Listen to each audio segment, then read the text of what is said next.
Ok, donc voilà, nous mettons tous les micros en mode silencieux pour éviter qu'il y ait voilà, des bruits qui peut gâter notre enregistrement. Je crois que c'est bon, donc il n'y a pas de parasites. Voilà, gloire à Dieu. Voilà, donc je suis en train de dire, aujourd'hui nous attaquons directement les septièmes sauts. Donc j'aurais du mal de reculer un peu en arrière par rapport à ce qu'on avait vu hier. Donc je crois que si vous voulez, voilà, vous avez des questions ou quelques ambiguïtés par rapport à ce qu'on avait vu hier au sixième saut. Donc vous pouvez peut-être me faire parvenir même vos questions par des textos ou de voice. Vous avez mon numéro de téléphone. Ou soit vous réécoutez la vidéo qu'on avait fait déjà, les vidéos précédentes. Je crois que le Seigneur peut vous éclairer là-dessus. Donc, vu nous courons vite avec le temps, parce que je compte vraiment terminer ce sujet, cette thématique, ce mois ici. Et puis, nous allons parler d'autres choses. Donc, c'est un sujet tellement vaste, il y a d'autres points que je laisse comme ça, parce que sinon, on va rester là des mois et des mois. Peut-être on reviendra un autre jour par la grâce de Dieu, si le Seigneur tarde à venir, pour pouvoir parler encore sur les sept sceaux du livre scellé d'Apocalypse. Alors, tout ce qu'on avait vu hier, je crois que si vous avez des questions, n'hésitez pas. Moi, je ne fuis pas des questions. Donc, posez n'importe quelle question. Vraiment, tout ce qui concerne la parole. Donc, les questions sont les bienvenues. Il n'y a pas une question bête. Donc, voilà. Donc, soyez vraiment, mes bien-aimés, attentifs de ce qui va être dit tout à l'heure là. Donc nous sommes au septième saut, comme je suis en train de dire. Aujourd'hui, nous parlons sur le silence d'environ d'une demi-heure à l'ouverture du septième saut. Alors, lisons la Bible, prenons, nous sommes dans Apocalypse, chapitre, nous allons lire le chapitre 8. Le chapitre 8, nous lisons le premier verset jusqu'au verset 6e. Je fais la lecture, prenez vos calepins, mes frères et sœurs, nous sommes dans la prophétie. La prophétie est tellement complexe, mes frères et sœurs. Donc, moindre distraction, tout ce qu'on va parler là, quand on va commencer à développer les sujets, vous n'allez rien saisir, vous n'allez rien comprendre. Donc, évitez toute distraction. Donc, ne regarde pas la télé, ne laissez pas tes pensées s'envoler, ça et là. Mais bien aimé, restez connectés avec nous ensemble, avec l'esprit de Dieu qui est là. Soyez concentrés, vraiment, suivez la lecture, suivez tout ce que nous sommes en train de dire. Donc, les bien-aimés qui sont sur WhatsApp, si vous avez une question, vous pouvez écrire parce que je lis les messages, je peux voir. Donc, même ceux qui sont sur WhatsApp, donc faites pareil. Voilà. Alors, j'ai fait la lecture. La Bible a dit, quand il ouvrit le septième sceau, il y eut dans le ciel un silence d'environ une demi-heure. Soulignez cela. Il y a un pourquoi. Le silence ici cache beaucoup de choses. Je réitère, quand il ouvrit le septième sceau, il y eut dans le ciel un silence d'environ une demi-heure.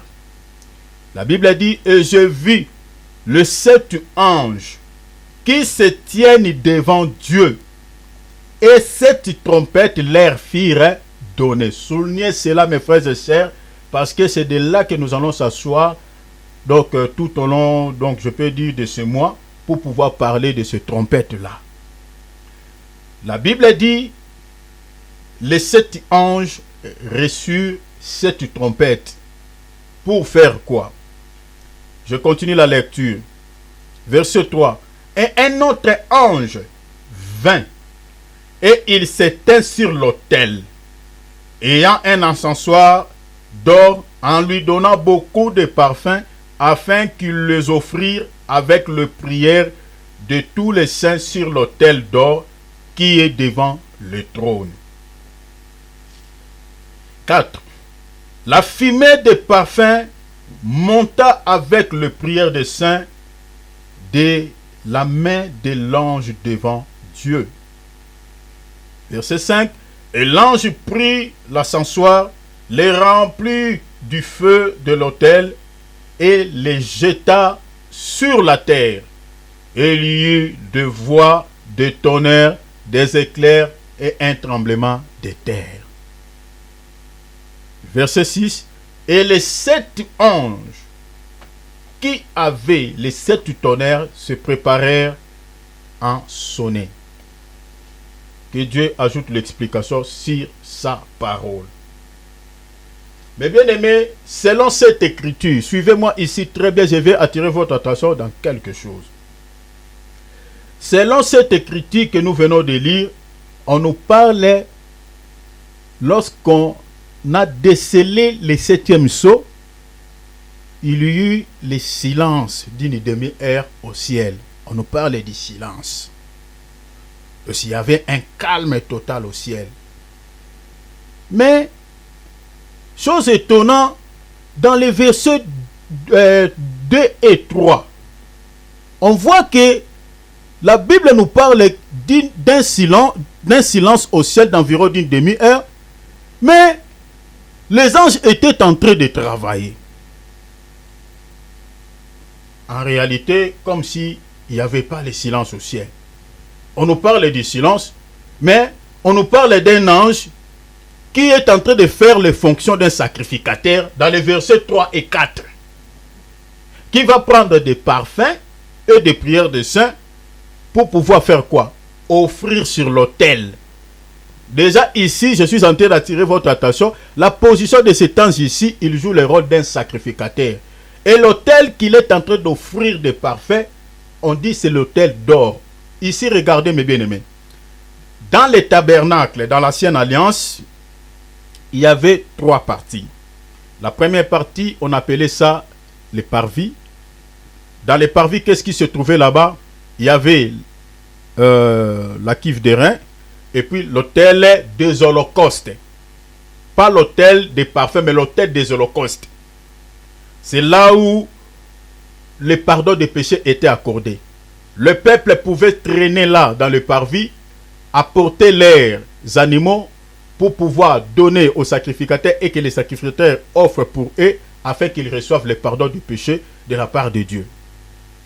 Et la cuve d'airain, le rôle de la cuve d'airain, de cette cuve, c'était lorsque les sacrificateurs, après avoir terminé son travail dans les parvis d'offrir des holocaustes, peut-être son habit pouvait être taché par des sangs, tout ça. Avant d'accéder dans les lieux très saints, il devait faire quoi? Il devait regarder, parce que la cuve d'airain était fabriquée avec des miroirs de femmes, tout ça. Regarder un peu son visage, regarder sa tenue. S'il n'y a pas d'état, c'est là où les sacrificateurs se lavaient pour pouvoir se rendre propres afin de pouvoir accéder dans les lieux saints. Et les lieux saints, qu'est-ce qui était là-bas? Dans les lieux saints, il y avait 2 choses. Il y avait la table de pain de proposition et puis il y avait les chandeliers. Et qui était censé de pouvoir accéder là-bas? C'était les sacrificateurs. Ça, c'était la deuxième partie. La troisième partie, c'était les lieux très saints. En d'autres termes, on appelait ça les saints des saints, les lieux saints des saints. Qu'est-ce qui se trouvait là-bas? Il y avait 2 choses. Il y avait l'arche de l'alliance qui représentait la présence de Dieu au milieu des enfants d'Israël. Et il y avait l'autel des parfums. Donc, toutes ces démarches que je fais pour vous parler, là où se trouvait l'autel des parfums. Donc, dans les parvis, il y avait l'autel des holocaustes. Mais l'autel des parfums se trouvait dans les lieux très saints. Donc, je pense là, on est d'accord. Donc, vous comprenez, les lieux très saints, par rapport à cette prophétie, les lieux très saints représentent le ciel. Je ne sais pas si vous m'avez saisi déjà par rapport à ça. Parce que chaque jour, nous ajoutons toujours des choses pour que notre connaissance s'augmente. Donc, l'autel des holocaustes, plutôt des parfums, se trouvait dans les lieux saints des saints. Donc, les lieux saints des saints représentaient les ciels. Et qui était censé d'entrer là-bas? Ce n'était pas le peuple, ce n'était pas les sacrificateurs qui se traînaient dans les lieux saints, mais c'était les souverains sacrificateurs. Et il entrait là-bas une fois par an. Et le souverain sacrificateur là était l'image du Seigneur Jésus-Christ qui devait entrer dans les lieux saints des saints. Selon Hébreux chapitre 12, les lieux saints des saints là-bas, on nous montre que c'est le ciel. Lisez Hébreux 12, je crois, ou 13, chapitre 13, si vous voulez les écritures avec précision, je peux vous le fournir, même après. Vous comprenez? Alors, ici, on nous présente cet ange qui devait faire quoi? Offrir des parfums dans l'autel d'or. Parce que l'autel d'or se trouvait dans les lieux saints des saints. Donc, comprenez déjà que la position de cet ange, il est le souverain sacrificateur. Parce qu'il est censé d'offrir des parfums dans les lieux. Je crois que quand je vais parler de cet ange, je vous donnerai pas mal de détails par rapport à ça.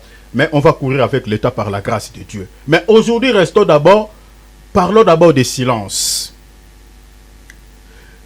On nous parle des silences, mais il y a un ange qui travaille. Donc vous comprenez que cet ange-là pouvait transporter des trucs, mais sans bruit. Ici, je vais descendre un peu dans la doctrine. Mes frères et sœurs, vous savez, des fois, Dieu travaille dans les silences. Dieu ne travaille pas des fois avec beaucoup de bruit. Beaucoup de gens pensent que voilà, pour qu'ils reçoivent sa guérison, sa délivrance, voilà, il faut que Dieu puisse parler par une voix, voilà, grandiose, voilà, ma fille, ma fille, ma fille. Dieu puisse faire beaucoup de spectacles, beaucoup de bruit. Non, Dieu n'a pas besoin de ça. Dieu n'a pas besoin. Tel que nous sommes là, qui sait ce que Dieu est en train de faire là-bas au ciel pour sa vie? Qui sait? Des fois, vous pouvez être là, tu n'as fait jamais un rêve pour ta vie, pour ta destinée. Donc, ici sur la terre, tu plaires. Hein? Tu plaires. Et tu es en train de dire peut-être des paroles qui peut-être qui peuvent choquer le Saint-Esprit. Mais tu ne sais pas ce que Dieu est en train de faire là-bas aussi, dans le calme. Lamentation chapitre 3, verset 25-26, la Bible dit, il est bon d'entendre en silence le secours de l'Éternel. Il est bon d'entendre en silence les secours de l'Éternel. Des fois, c'est dans le silence qu'il faut entendre ta délivrance. Dans le silence, il faut entendre, pas faire de bruit. Arrêtez de pleurnicher. Arrêtez de dire n'importe quoi. Arrêtez de s'inquiéter. Parce que certaines délivrances, des fois, arrivent dans nos vies, dans les calmes. Bien aimé, l'un des 4 matins comme ça, et tu t'étonnes. Il y a beaucoup de gens que Dieu a délivrés en Israël. Le Seigneur les délivre. Il dit ne parle à personne. Notre Dieu est comme ça. Des fois, il n'aime pas de bruit. Il veut te délivrer. Dieu veut d'abord que tu sois calme. Que tu sois calme. Certaines demandent de bénédiction, demandent des choses à Dieu, demandent la guérison, demandent la délivrance. Mais il fait d'abord beaucoup de bruit. Dans tout son esprit, il veut que lorsque Dieu va décanter cette situation, que ses ennemis ou ceux qui les critiquaient puissent voir que voilà, vous m'avez injurié. Voilà ce que Dieu a réalisé dans ma vie. Il y a même certaines personnes qui disent dans leur prière, Seigneur, agis afin qu'ils voient que mon Dieu est vivant. Dieu n'agira pas de cette manière. Dieu ne t'accordera pas une bénédiction ou ne te guérira pas pour que ces ennemis-là ou ces gens-là voient. Des fois, Dieu ne veut pas ce genre de choses. Dieu, des fois, il agit dans le calme. Il agit dans le silence. Il a guéri beaucoup de personnes dans la Bible. Il a dit ne parle à personne. Il a guéri certaines personnes. Il dit n'entre pas dans le village. On cherche. Des fois, il y a un aveugle né. Jésus l'a guéri. Après avoir Jésus l'a guéri, il dit ne parle à personne. Jésus est disparu. Mais s'il avait besoin de gloire, il avait besoin de bruit, mais ça devait faire de bruit. Mais regardons aujourd'hui parmi nous, il y a certains témoignages des fois dans nos assemblées là, qui ne cadrent pas avec des témoignages qu'on retrouve dans la Bible. Donc un témoignage qui fait mal aux autres. Est-ce que Dieu peut te bénir pour que les autres soient choqués? Que ta bénédiction choque les autres, ceux qui n'ont rien reçu? Non, des fois il faut rester calme. Des fois il faut aller sur les traces de notre Père. Tu entends des choses de la part de Dieu, mais sache que le silence que tu vois, que Dieu ne te dise rien, Dieu ne donne aucune prophétie, aucune parole de connaissance. Ne pensez pas que Dieu ne travaille pas sur ta vie. puisqu'il ne parle pas, puisqu'il ne fait pas de bruit. Des fois, Dieu travaille dans le silence. La Bible nous parle ici qu'il y a le silence, il y a un silence au ciel. Mais pendant ce moment de silence, pendant cette période de silence, il y avait un travail qui était en train de se faire sur l'autel. Un sacrificateur était là, en train d'offrir, la Bible dit, le prière, offrir des parfums qui étaient les prières des saints. Qui sont-ils ces saints? C'est moi et toi. Tel que nous sommes là, nous avons des problèmes qui nous accablent. Nous avons des situations peut-être qui ne marchent pas dans certains domaines. Jusque-là, on n'a pas encore vu la main de Dieu dans ce domaine-là. Mais cela ne dit pas pour autant que Dieu ne fait rien parce qu'il ne parle pas, parce que tout est resté calme. Des fois, Dieu travaille dans le silence. C'est ça ce que vous devez retenir par rapport à ce sujet. Mais regardez ici, je monte maintenant dans la prophétie, dans la révélation. Le silence ici, la Bible parle dans l'ouverture. Et suivez-moi ici, mes bien-aimés, nous montons maintenant dans des zones de turbulence. Serrez vos ceintures, s'il vous plaît. S'il vous plaît, serrez vos ceintures. Nous sommes en train d'aller dans les heures, vraiment, là où il y a beaucoup de vent, là où c'est vraiment dans les zones de turbulence. Suivez-moi ici très bien. Parce que c'est la prophétie, des fois, ça peut vous échapper s'il y a des distractions. On nous parle de silence d'une demi-heure au ciel à l'ouverture des 7e sceaux. Mais j'aimerais déjà dire ici que la plupart des cas, des fois Dieu garde le silence quand il y a des choses aussi qui se passent dans nos vies. Regardez, j'aimerais dire ici que depuis le temps, je peux compter même commençant par Abel. Depuis que Abel est décédé, jusqu'à aujourd'hui, tous les enfants de Dieu qui sont morts, Dieu n'a jamais vengé leur sang aux habitants de la terre. Suivez-moi ici, là où je suis en train de vous amener. Dieu n'a jamais vengé leur sang aux habitants de la terre. Vous vous rappellerez, au 5e sceau, on avait vu avec vous ici qu'il y avait des âmes sous l'autel qui réclamaient la vengeance de Dieu, mais Dieu restait calme. Et les âmes là, de ces personnes, réclament, dit, jusqu'à quand tu tarderas à venger notre sang aux habitants de la terre. Donc Dieu restait silencieux. J'enlève d'abord les demi-heures. Mais je suis en train de dire que des fois, beaucoup de choses qui arrivent dans nos vies, certaines situations négatives, les attaques que nous recevons de la part de Satan, de nos ennemis. Il y a beaucoup de chrétiens aujourd'hui qui vivent des situations tellement compliquées parce qu'il y a un ennemi qui avait porté sa main sur lui. Il y a des décennies, les enfants de Dieu sont martyrisés, sont tués. Et Dieu reste toujours calme. Dieu n'a jamais vengé leur sang. Je vous avais dit cela même dans le 5e sceau. Tous les martyrs de l'évangile, Dieu n'a jamais vengé leur sang aux habitants de la terre. Dieu reste toujours silencieux. Et ici, on nous parle maintenant le silence d'une demi-heure à l'ouverture du 7e sceau.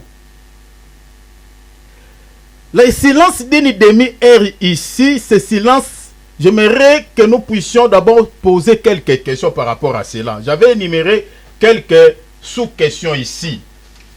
Quelques sous-questions pour que nous comprenions ce silence, pour éclairer vraiment les lanternes. D'abord, la première question est celle-ci. Que signifie ce silence?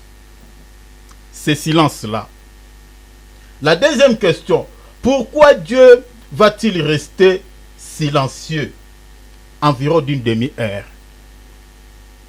Troisième question, quand aura lieu le silence selon la prophétie? Et ici j'ai énuméré 3 tirets. Quand aura lieu le silence selon la prophétie? Avant les reins de l'Antichrist, pendant les reins de l'Antichrist, après les reins de l'Antichrist, ou ce n'est qu'une image? Nous allons répondre à la première question. Et que signifie ce silence? Le silence d'environ 10 demi-heures souligner, mes bien-aimés, notez, c'est une expression qui explique la moitié de 7 ans, c'est-à-dire 3 ans et demi. Je vais vous expliquer cela. Je vais vous donner aussi quelques passages bibliques. Ici, Dieu garde le silence. Pourquoi? Je dis que c'est la moitié de 7 ans. Et c'est quelle moitié? C'est la dernière moitié des règne de l'Antichrist. Donc je réitère, je dis que le silence d'environ d'une demi-heure à l'ouverture du 7e sceau n'est qu'une expression qui explique la moitié des 7 ans des règne de l'Antichrist, c'est-à-dire les 3 ans et demi. Et ce n'est pas la première moitié de 3 ans et demi, mais c'est la dernière moitié de 3 ans et demi. Parce que l'Antichrist, selon la prophétie de Daniel, chapitre 9, notez les versets, Daniel, chapitre 9, verset 27, la Bible dit, l'Antichrist va régner 7 ans, qui est plutôt une semaine, voilà, qui est équivaut à 7 ans. Mais les 7 ans-là est subdivisé en 2 parties. La première partie des règne de l'Antichrist, il viendra comme un ambassadeur de paix, comme un homme de bien, comme quelqu'un qui ne va pas troubler les gens sur la terre. Pendant 3 ans et demi, il aura ses casquettes comme quelqu'un qui est venu pour apporter pas mal de solutions sur la terre. Déjà ici, entre parenthèses, vous voyez, ici déjà, je suis en train de dire aux gens qu'en France, là-bas, Macron va passer.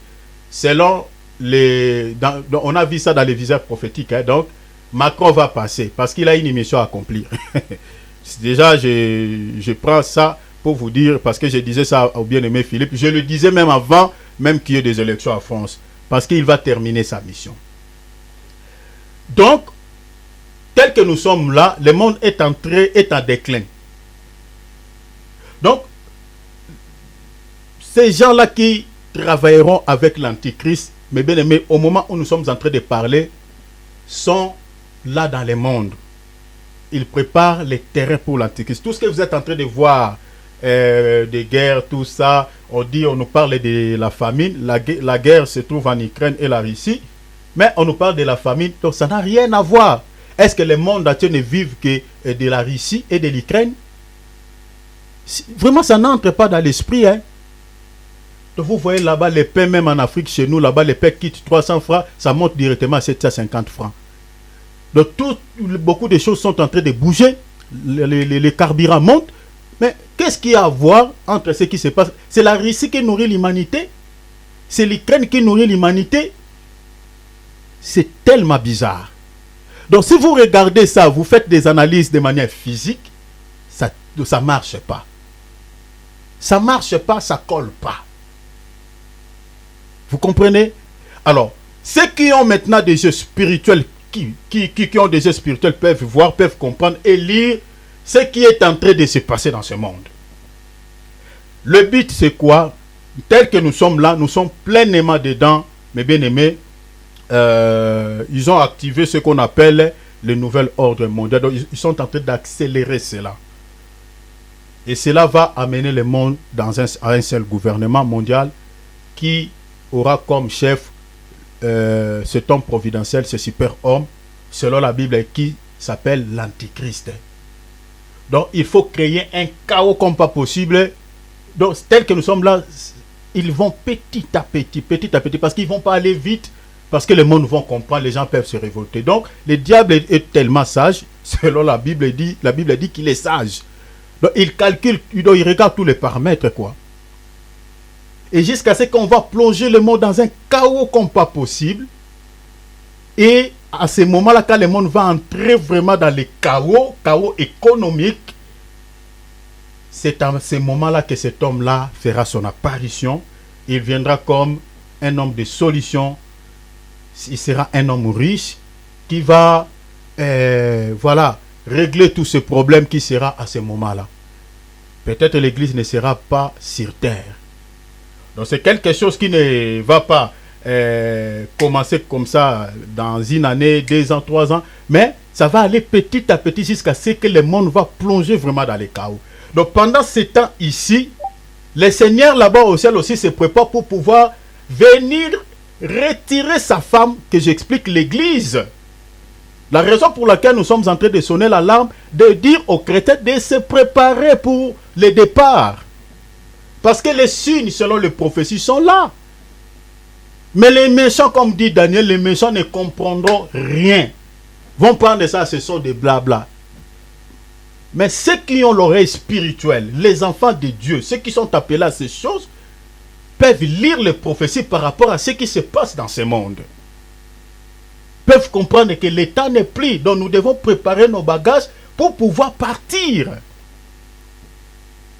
Le temps n'est plus à notre avantage. Il n'y a plus à s'inquiéter à ma vie. Ah, moi, je n'ai pas gagné la vie. Ah, moi, je ne me suis pas marié. Ah, moi, non, non. Ah. Mais bien aimé, on n'a pas besoin. Mais bien aimé, fixons les yeux rivés vers Jésus. Si le Seigneur t'accorde un bien, bénis le Seigneur. S'il t'accorde le mariage, bénis Dieu. S'il t'accorde le travail, bénis Dieu. Mais si tu n'as pas encore reçu ces choses, mais bien aimé, que cela ne te sépare pas de Dieu, parce que ta vie vaut mieux que ces choses de la terre. Ton salut. Les signes qui annoncent le retour du Seigneur Jésus-Christ et la montée de l'Antichrist, mes bien-aimés, sont là. Sont là. Donc nous devons s'apprêter pour le départ. Alors, ici, on voit le silence d'une demi-heure. Je suis en train de dire que le silence là n'est rien d'autre que le 3h30. Finalement, le silence là, Dieu va garder le silence au ciel. Pourquoi? Je vous ai dit que c'est le 3h30. Mais je vais vous expliquer d'abord pour enlever quelques ambiguïtés. J'étais en train de dire que l'Antichrist va régner 7 ans. Suivez-moi ici, s'il vous plaît. Va régner 7 ans. L'écriture, je vous donne l'écriture. Daniel chapitre 9 verset 27. Daniel dit une semaine. Les une semaine là, selon la Bible, hein, selon les calculs que les gens faisaient à ce temps-là, il y a aussi des écritures. Si vous voulez encore d'autres écritures, je peux vous les fournir. Vous allez voir qu'une semaine, selon la Bible, c'est équivaut à 7 ans. 7 ans. Alors, il va régner 7 ans. Mais je suis en train de dire que les 7 ans de règne de l'Antichrist est subdivisé en 2 parties. La première moitié, il viendra comme un homme de bien. Et la deuxième moitié, il viendra comme quelqu'un qui va troubler la terre. Là, il va agir plutôt comme quelqu'un, vraiment, comme un méchant, quoi. Il va persécuter les enfants de Dieu. Parmi les enfants de Dieu, là, c'est la Vierge folle et l'Israël. Donc, tous qui auront la marque de la bête, qui vont se prosterner devant lui, ne seront jamais persécutés. Mais les enfants de Dieu qui rateront l'enlèvement, la Vierge folle et les 144 000 seront martyrisés par cet homme à la deuxième moitié de 7 ans et demi. C'est à ce temps-là que la Bible parle du silence d'environ d'une demi-heure. C'est à ce moment-là que Dieu va garder le silence. Parce que les chrétiens qui rateront l'enlèvement, que ce soit les 144 000, prieront Dieu et Dieu n'exaucera aucune prière. Aucune prière qui sera exaucée à la deuxième moitié des règne de l'Antichrist. Dieu n'écoutera aucune prière. Les gens gêneront, il n'y aura rien. Dieu n'agira pas. C'est ça ce que signifie ce silence-là à la deuxième moitié des règne de l'Antichrist. Parce que c'est à la deuxième moitié qu'on va tuer, 1, les vierges folles, 2, les 144 000 qui se convertiront, les 144 000 de 12 tribus d'Israël, qui se convertiront au message des 2 témoins que le Seigneur enverra en Israël selon Apocalypse chapitre 11, verset 1 à 3. Parce que les 2 témoins vont évangéliser en Israël. À quel moment? À la première moitié des règne de l'Antéchrist, pendant que l'Antéchrist sera comme un homme de paix. Là, il est encore avec sa veste. Il est en train de faire beaucoup de bien au monde. C'est à ce moment-là que les 2 témoins selon Apocalypse 11 vont évangéliser l'Israël. Et ceux qui se convertiront en Israël ne sera que les 144 000 des 12 tribus d'Israël. Pendant la première moitié de 3 ans et de 7 ans. Là, l'Esprit de Dieu sera avec les 2 témoins. Si vous lisez bien Apocalypse 11, vous allez voir que la Bible dit ils auront la puissance de pouvoir faire descendre le feu sur la terre. ils auront le pouvoir même de frapper les gens par les plaies. Donc tous ceux qui vont s'en prendre d'eux, tous ceux qui vont s'attaquer à eux, ils auront la puissance de frapper même le monde, de frapper les gens, tous ceux qui vont leur déranger pendant leur témoignage. Donc pendant ce temps-là, Dieu sera avec les deux témoins pour qu'ils accomplissent leur mission pendant 3 ans et demi. Mais après la première moitié de 3 ans et demi, ici je suis en train de vous dire que lisez Apocalypse 11, 1er jusqu'au verset même 6e. Donc tout ce que je suis en train de dire se trouve là-bas. Alors, quand la première moitié de 3 ans et demi la première moitié plutôt de 7 ans va passer, à la deuxième moitié des règne de l'Antichrist, là Dieu maintenant garde le silence. C'est à ce moment-là qu'on va tuer même les deux témoins. Ils seront tués par l'Antichrist parce qu'il va tourner sa veste. Il va tuer les 144 000, y compris les vierges folles. Je crois qu'on va lire ça pour que vous compreniez ce que nous sommes en train de lire. Je suis dans Apocalypse 11. Lisons à partir du verset 2. La Bible a dit, mais les parvis extérieurs... Bon, je prends seulement les versets 3. Je donnerai à mes deux témoins, donc les deux joints, les deux serviteurs, le pouvoir de prophétiser revêtis de sacs pendant 1260 jours. Donc 1260 jours égale à 42 mois ou 3 ans et demi. Ce sont les deux oliviers et les deux chandeliers. Je saute. Je prends le verset 7. Quand ils auront achevé leur témoignage, la bête qui monte de l'abîme, c'est-à-dire de la mer, leur fera la guerre et les vaincra et les tuera. Vous voyez ça? Donc, après les 1260 jours, c'est-à-dire la première moitié de 3 ans et demi, quand ils achèveront leur témoignage, maintenant la Bible dit que à la deuxième moitié, c'est là où maintenant la bête va pouvoir les tuer. Vous voyez ça? Pourquoi la bête le tue? Parce que Dieu retire sa présence, il garde le silence. Parce qu'à la deuxième moitié de règne de l'Antichrist, le Seigneur n'agira plus. C'est ça le silence d'environ d'une demi-heure au ciel, c'est-à-dire Dieu n'écoute aucune prière, il n'y aura plus rien sur la terre, c'est-à-dire ça sera la règne totale de l'Antichrist. Donc il n'y aura rien qui ne l'empêchera de faire ce qu'il veut. C'est en ce moment-là, il va tuer même les hommes de Dieu qui avaient la puissance, le pouvoir, parce que Dieu n'exaucera même plus leurs prières. Vous comprenez? Alors, pourquoi je suis en train de dire que le silence d'une demi-heure est égal à 3 ans et demi? Je vous ai dit que c'est une expression qui explique 3 ans et demi ou 42 mois. Pourquoi? Parce que dans la Bible, on retrouve des expressions ça et là. Retenez déjà, comme je vous ai dit tantôt, que l'Antichrist va régner 7 ans. Mais les 7 ans-là, selon la prophétie de Jean, au lieu de dire que l'Antichrist va régner 7 ans, Jean dit l'Antichrist va régner 1 heure. Lisons ça. Regardez. Il dit il va régner 1 heure. Or, la moitié d'1 heure, c'est le demi-heure, 30 minutes. Vous comprenez? Donc, regardons. Lisons d'abord Apocalypse chapitre 17. Lisons les versets 12. Lisons même à partir du verset 11 pour qu'il y ait la compréhension. Donc, ne vous compliquez pas. La bête égale l'Antichrist, hein, parce que ce sont des expressions qui signifient seulement son nom. Donc, il s'appelle l'Antichrist, il est l'homme impie, il est la bête, il a plusieurs noms dans la Bible. On l'appelle de plusieurs noms. Donc, ne vous compliquez pas quand vous entendez la bête, l'Antichrist, l'homme impie, l'homme du péché, l'homme de la perdition, c'est toujours lui. Je suis dans Apocalypse chapitre 17, verset 11. Et la bête qui était montée, qui était plutôt, et qui n'est plus, elle est elle-même un 8e roi. Et elle est du nombre de 7 et elle va à la perdition. Regardez maintenant 12.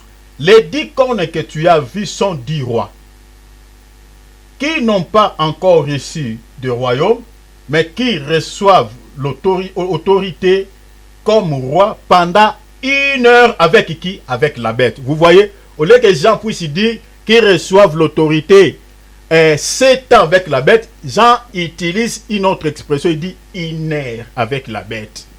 Alors que la bête, selon la prophétie de Daniel et d'autres passages bibliques, la bête va régner pendant 7 ans. Même ici, Apocalypse 13, Apocalypse 11, comme on a lu. Mais là-bas, on change le langage. On dit la bête va régner 1 heure. Donc c'est une expression, c'est un langage codé. Parce que des fois, comme la Bible dit, hein, si vous lisez, je crois, dans certains passages, la Bible dit la gloire de Dieu, c'est de cacher les choses. Hein, Proverbe 25, verset 2, de cacher les choses. Donc les choses cachées sont à l'Éternel et les choses révélées sont à nous. Deutéronome 29 ou 29. Donc des fois, Dieu cache certains mystères pour que ceux qui ne sont pas appelés à cela ne puissent pas déceler, comprendre cela pour qu'ils reçoivent la vie. Donc il a caché ça pour les enfants. Des fois, c'est comme ça que Dieu utilise des fois certains langages dans la Bible codés. Mais il donne l'interprétation à ses enfants. Donc ici, 1 heure, c'est une expression qui explique 7 ans. Maintenant, quand la Bible dit dans Apocalypse 8 qu'il y a le silence d'environ 10 demi-heures, donc c'est-à-dire 30 minutes, donc égal à 3 ans et demi des règne de l'Antichrist. C'est-à-dire c'est à la moitié de cette année, la deuxième moitié, que Dieu va garder le silence, où l'Antichrist va tourner sa veste pour pouvoir maintenant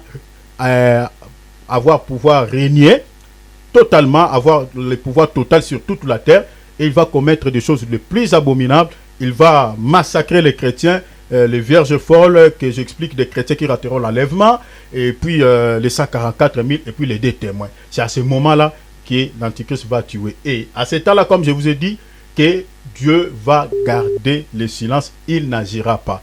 Mais attention avec le silence de Dieu. Ici, j'aimerais même descendre dans la doctrine avant que je continue. Vous savez, même aujourd'hui, si on enlève le silence d'environ 10 demi-heures, on enlève les 30 minutes, mais restons seulement parlons du silence de Dieu. Vous savez qu'il y a beaucoup de choses que nos ennemis nous font, Dieu garde le silence. Comme je vous ai dit tout à l'heure, il y a eu beaucoup des enfants de Dieu qui sont morts depuis Adam. Depuis Adam. C'est-à-dire, je commence par Abel. Jusqu'à présent, il y a des chrétiens qui sont tués à cause de l'évangile. Dans des pays islamiques, n'en parlons pas.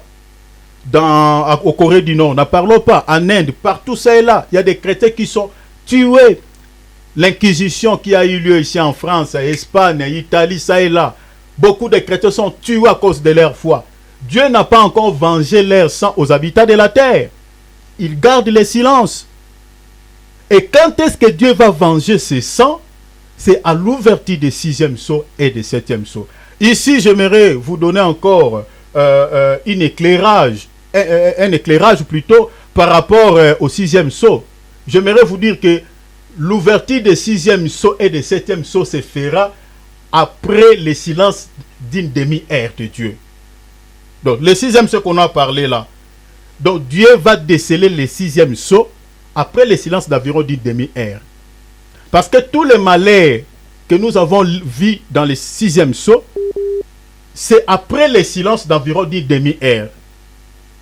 Parce que ce sont les mêmes choses qui sont répétées dans le 7e sceau.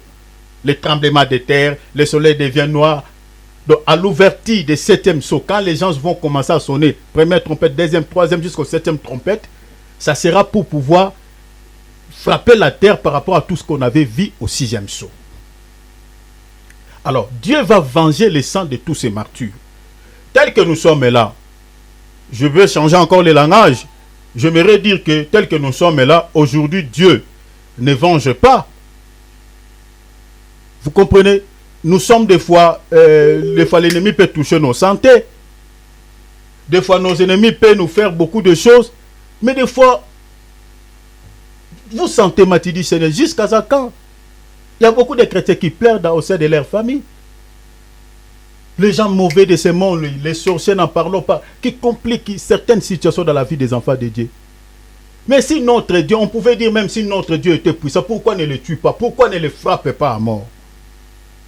Parce qu'il a dit dans Romains chapitre 12, à moi la vengeance, à moi la rétribution.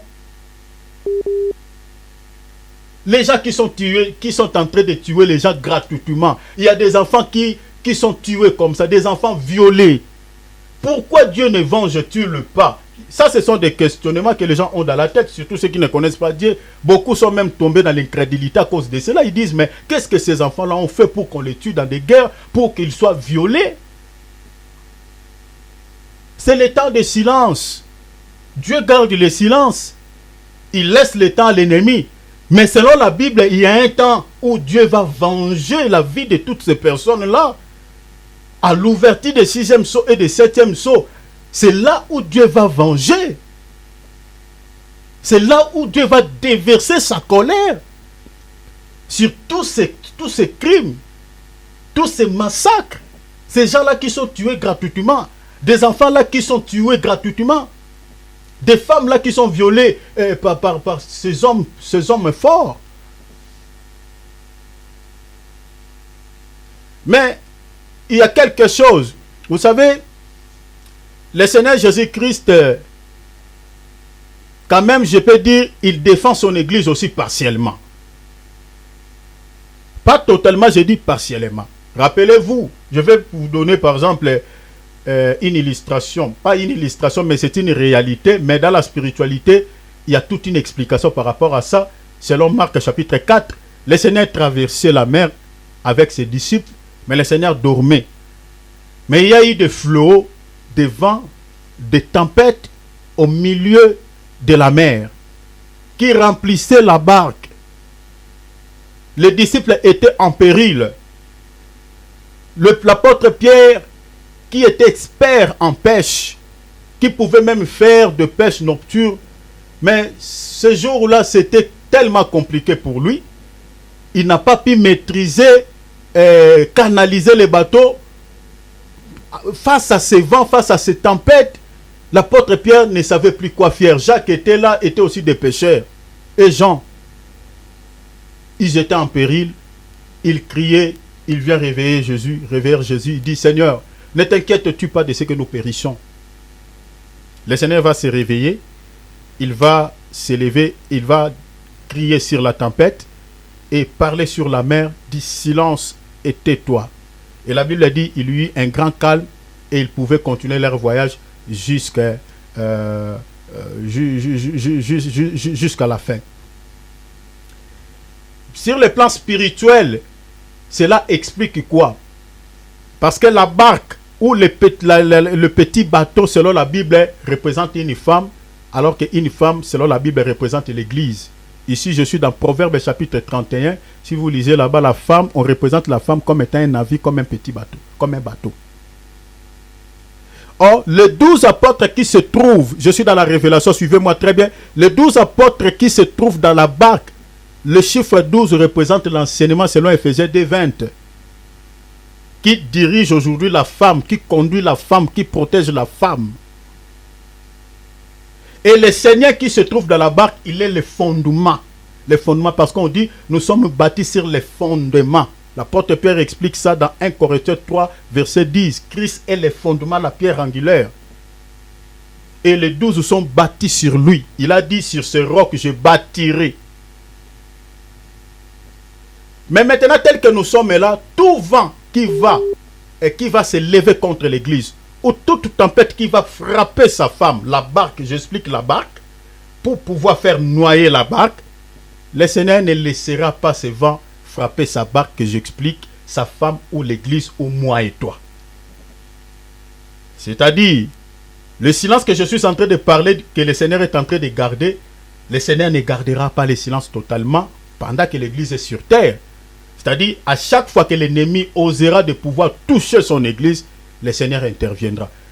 Voilà pourquoi, même aujourd'hui, l'action de l'Antichrist est retardée à cause de la présence du Saint-Esprit qui est au milieu de l'église. Selon 2 Thessaloniciens chapitre 2 verset 7, la Bible dit qu'il faut que celui qui le retient ait disparu. Donc même les païens là qui nous insultent matin, midi, soir, des fois, quand on prêche comme ça, ils disent n'importe quoi, ne savent pas qu'ils sont protégés grâce à nos prières, grâce à notre présence sur la terre. Parce que l'église ou la présence des chrétiens sur la terre est représentée comme les sels. Selon Matthieu chapitre 5, le Seigneur dit, vous êtes les sels de la terre. Or, le rôle du sel, c'est quoi? C'est de pouvoir arrêter la putréfaction. Vous comprenez? La pourriture. Donc, c'est les sels qui retardent la pourriture. Donc, la pourriture, c'est quoi? C'est-à-dire, c'est tout ce qui est mal, tout ce qui est diabolique, tout ce que le diable veut imposer sur la terre. Donc, c'est-à-dire, après le départ de l'Église, quelques sanctifications de lois que nous avons dans ce monde, quelques puretés de lois, Et quand vous avez un problème, vous pouvez aller recourir, au garde à vue. Voilà, tel monsieur est en train de me... Mais bien aimé, quand l'église partira en l'enlèvement, ça sera les jungles. Donc, c'est-à-dire, le monde va entrer donc dans... Vraiment, il y aura des choses qui vont se passer qui n'ont jamais eu lieu et qui n'auront jamais eu lieu. Les gens vont vivre comme des animaux. Il y aura des mal à outrance. Donc, quelques puretés que nous avons, c'est à cause de l'église, à cause des chrétiens qui sont représentés comme du sel. Et à chaque fois que l'ennemi cherchera à s'attaquer à l'église, le Seigneur se lèvera pour calmer la tempête, dire tais-toi, silence la mer. Parce que la mer, comme vous le savez bien, représente le monde. Selon Apocalypse 17 et 15. Vous voyez? Donc la puissance qui dirige ce monde, à chaque fois, quand cela va pouvoir se lever contre l'église, le Seigneur ne se laissera pas faire. Il va toujours protéger sa femme pendant que nous sommes là. Mais il ne jugera pas. Il est en train seulement de défendre, de protéger l'église. Mais il y a un temps où le Seigneur va pouvoir maintenant juger toutes ces mauvaises actions que nous voyons qui se passent sur la terre. Donc là, je parlais encore que le Seigneur garde un peu le silence, mais dans l'église, il garde partiellement. Parce qu'il protège quand même son église, il peut aussi le défendre partiellement. Mais il y a quand même un silence. Parce qu'il y a beaucoup de chrétiens qui sont morts. Le Seigneur n'a pas encore vengé leur sang aux habitants de la terre. Mais maintenant, selon la prophétie, ici, on nous dit le silence d'environ d'une demi-heure. Donc, par rapport à la prophétie, comme je vous ai dit tout à l'heure, que le silence d'environ d'une demi-heure, c'est-à-dire Dieu n'exaucera aucune prière à la deuxième moitié des règne de l'Antichrist, parce qu'à ce moment-là, le Seigneur va laisser l'Antichrist régner totalement pendant 3 ans et demi, faire tout ce qu'il veut. Mais le silence là ne dit pas pour autant que là-bas au ciel, Dieu croise les bras. Mais le silence là, c'est le temps de la préparation, comme on a vu dans Apocalypse 6. J'aimerais lire ça. Apocalypse 8, pardon, regardez. C'est le temps de la préparation. Le Seigneur prépare les anges, prépare les trompettes. Je suis dans Apocalypse 8 et 6. La Bible dit, et les 7 anges qui avaient les 7 trompettes se préparèrent à sonner. Vous voyez? Donc, c'est-à-dire, pendant qu'il y ait le silence d'environ d'une demi-heure, les anges sont en train de se préparer. Pourquoi? Pour pouvoir maintenant commencer à sonner des trompettes. Or, quand la trompette sonne, la première trompette, il y a un malheur qui est déversé sur la terre. Vous voyez? Un malheur. Deuxième trompette, il y aura des malheurs. Et c'est ça ce qu'on va étudier. Première trompette, deuxième trompette, troisième trompette, quatrième, jusqu'au 7e trompette. Retenez déjà que le royaume de ce monde, le royaume de la terre, sera remis à notre Seigneur et Sauveur Jésus-Christ à la 7e trompette, à la voix du 7e ange. Ça, c'est déjà à titre de formation. Retenez, c'est ça ce qu'on on va voir au 7e trompette. Je vais partir tellement rapide parce qu'il y a aussi les 7 coupes, mais je crois, si on ne termine pas, on va mettre un point virgule, mais on reviendra peut-être plus tard pour parler de cela. Mais je vais faire de mon mieux pour que vous ayez quand même une connaissance suffisante par rapport à ces choses. Donc, à la 7e trompette, c'est à ce moment-là Dieu va récupérer la clé entre la main de Satan. Donc, ce jour-là, le Seigneur lui dira, petit, viens me remettre la clé. À la voix de la 7e trompette, il va récupérer son pouvoir. Le pouvoir, le royaume de la terre sera remis à notre Seigneur et Sauveur Jésus-Christ. Et c'est fini le règne de Satan et de toute sa bande. Et nous allons régner avec le Seigneur Jésus-Christ. Nous, les croyants, nous, ses enfants, d'éternité à éternité. On ne parlera plus de la maladie. On ne parlera plus de la famine. On ne parlera plus de Macron. On ne parlera plus des conseillers fédéraux. On ne parlera plus de Félix Tshisekedi. On ne parlera plus de toutes ces personnes-là qui sont imposées par l'ennemi. Vous voyez? Donc, ici, j'aimerais dire même que toutes les élections qui se font sur la terre, mes bien-aimés, ce n'est que des fax. De vraies élections, ça se passe pendant la nuit. Vous voyez? Parce que celui qui règne sur le plan spirituel à la tête de ce monde, c'est Satan le diable. Et il a dit ça dans sa bouche. Il donne le royaume de la terre à qui le veut. Vous comprenez? Donc les peuples n'ont pas le choix. Dans tout ce qui se passe là-bas, les élections, vous savez, quand on compte même des voix là où ils sont, ils rigolent. Parce qu'ils savent déjà celui qui sera élu. Parce que les vraies élections, ça se passe pendant la nuit. C'est les diables qui mettent les gens dans des postes là. Dieu peut intervenir d'une manière ou d'une autre. Aussi, il y a aussi des cas exceptionnels dans le monde. Dieu aussi peut intervenir. Peut-être récupérer un moment le pouvoir, il remet le pouvoir au peuple. Il peut le faire. Mais la majorité des dirigeants qui dirigent ce monde sont plantés, sont imposés par les diables. Parce que la Bible dit le monde entier est sous la prise de l'ennemi. C'est ça ce que la Bible dit. Donc on n'aura jamais un président, un dirigeant choisi par le peuple, un bon nom, une bonne personne. Voilà, le peuple a élu ce Messie, à celui. Et qui viendra nous faire du bien. Tout ce qu'on est en train de dire là comme discours, à moi, si voilà, vous me choisissez comme président, voilà, je vais faire ça, je vais faire ça. Ce ne sont que des discours démagogiques. Ils ne vont pas réaliser cela. On nous a menti depuis la nuit des temps. Regardez seulement les vidéos des dirigeants qui sont morts. Ce qu'ils nous avaient dit, est-ce qu'ils avaient-ils réalisé ça? Non. Donc ce sont déjà que l'ennemi nous impose. Alors, donc vous comprenez que le silence là, comme je vous ai dit, n'est rien d'autre que les 3 ans et demi de deuxième moitié du règne de l'Antichrist, où il fera beaucoup de mauvaises choses. Le Seigneur gardera le silence, mais le silence là, le Seigneur va laisser l'Antichrist régner. Pour terminer, ici je suis en train de tirer votre attention à quelque chose. Suivez-moi, je vais descendre, je vais terminer ici. L'ouverture du 6e sceau et du 7e sceau, comme je vous ai dit tout à l'heure, se fera après le silence d'une demi-heure. Soulignez cela, n'oubliez jamais ça. Donc le 6e sceau qu'on a vu là, c'est-à-dire après le silence d'une demi-heure, c'est à ce moment-là que Dieu va déceler le 6e et le 7e sceau. Parce qu'on parle du jugement de Dieu sur l'Antichrist et toute sa suite.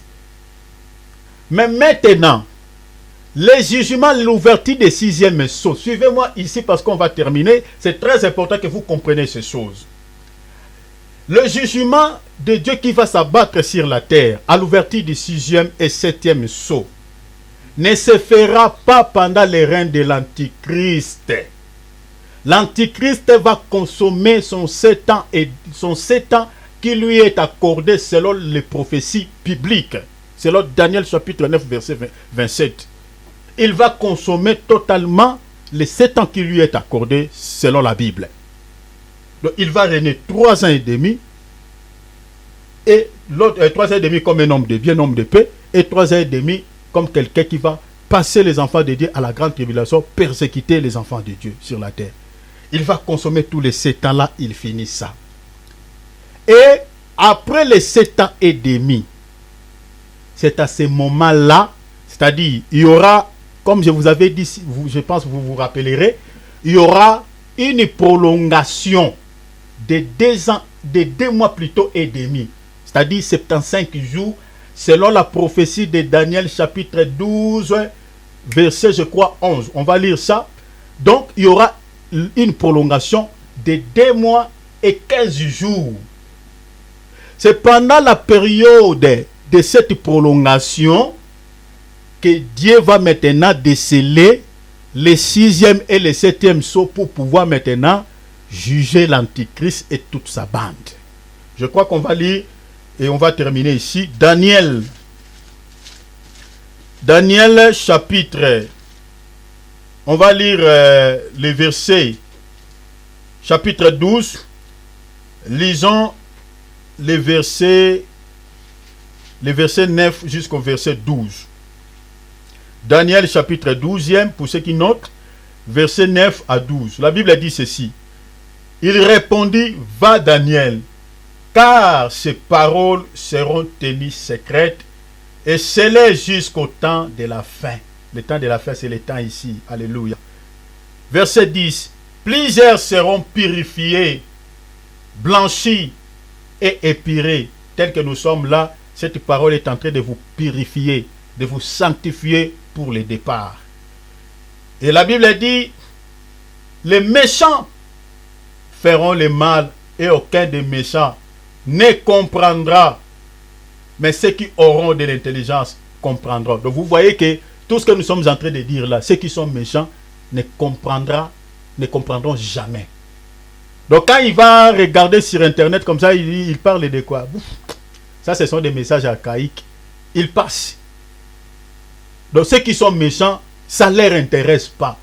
Mais ceux qui sont appelés à ces choses, quand il attend ça, il dit waouh, nous devons s'apprêter.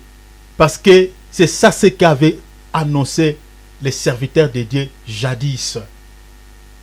Nous sommes tout proches à l'enlèvement. Parce que la Bible dit, heureux les serviteurs qui donnent la nourriture au temps convenable. Malheureusement, le monde est rempli de faux prophètes.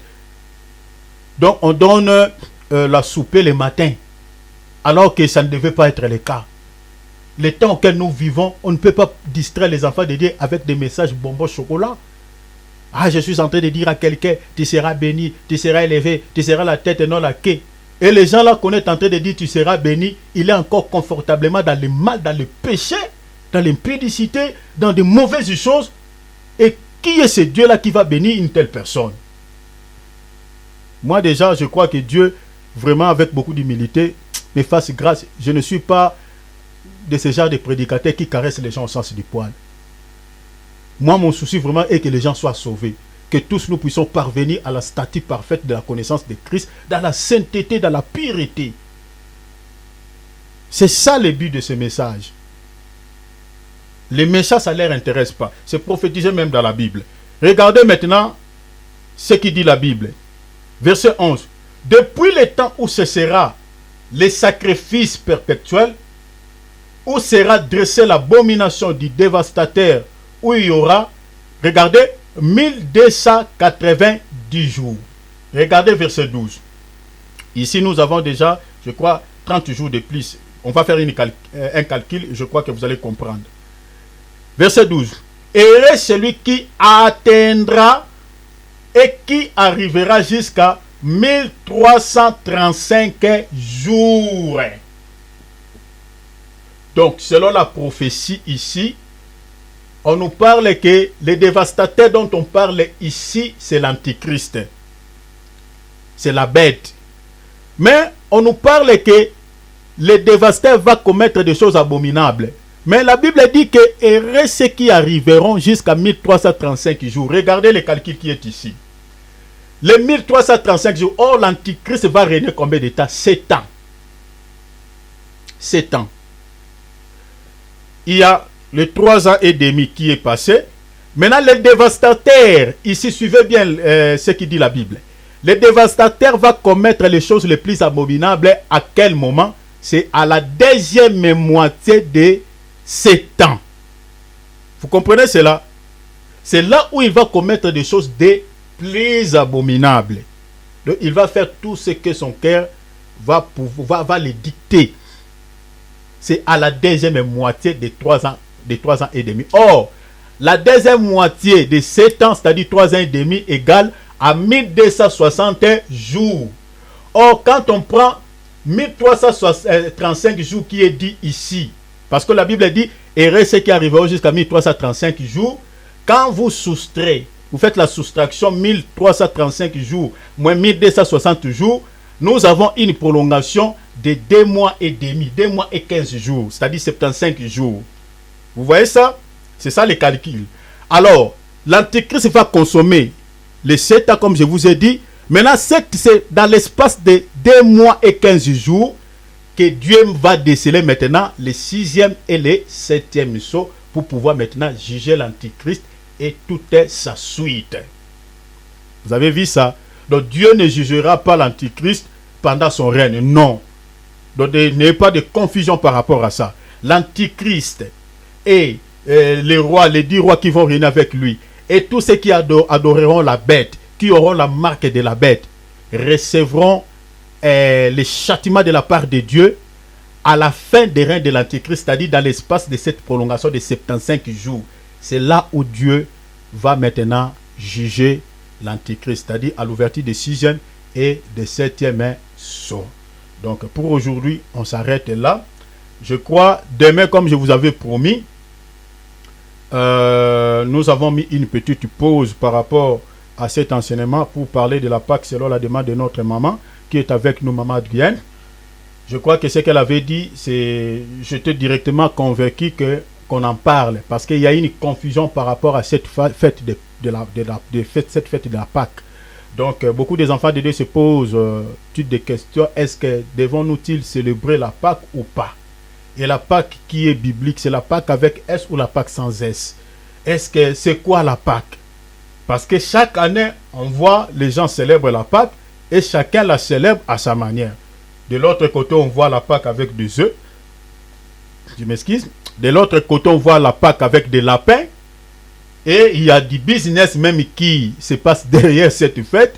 Donc, au moment où nous sommes en train de parler là, il y a des gâteaux qu'on a fabriqués en forme de lapins, de chocolat fabriqués en forme de lapins.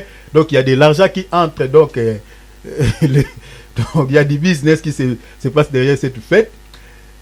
Maintenant, quelle est la Pâque dont la Bible parle? C'est la Pâque avec des lapins, la Pâque avec des œufs, la Pâque avec des agneaux. Mais c'est quoi en fait la fête de la Pâque selon la Bible? Et vraiment, le Seigneur nous a mis à cœur. Nous allons parler de la Pâque selon la Bible. Donc demain, je crois, demain c'est jeudi, nous allons parler. Et puis vendredi, nous allons parler pendant 2 jours. Donc soyez là, mes bien-aimés. Je crois que le Seigneur ne manquera pas d'ajouter un plus à votre connaissance à ces sujets. Vraiment que le Seigneur de gloire, merci Amandine, vraiment que le Seigneur de gloire vous bénisse tous.